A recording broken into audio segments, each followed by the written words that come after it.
Hi అండి, అందరికీ నమస్కారం. ఇది జొన్న పిండి దోశ అండి. ఇది ఇంత క్రిస్పీగా వచ్చిందో చూడండి, మనకు హోటల్ దోశలాగా. నేను వీడియో తీయలేదండి. జొన్న నానబెట్టేటప్పుడు 3 కప్పులు జొన్నలకి 1 కప్పు మినపప్పు వేసానండి, 2 చెంచాల మెంతులు వేసాను, 1 చారెడు శనగపప్పు వేసాను, అంతే. ఏమాత్రం బియ్యం వేయలేదండి. అయినా కూడా చాలా చాలా క్రిస్పీగా హోటల్ దోశలాగా వస్తుందండి. చాలా బాగుంది టేస్ట్ కూడా.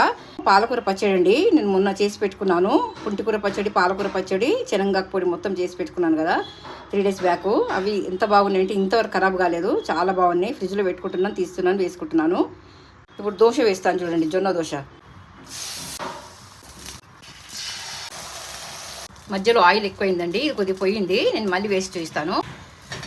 ఇది మెత్తగా వచ్చిందండి,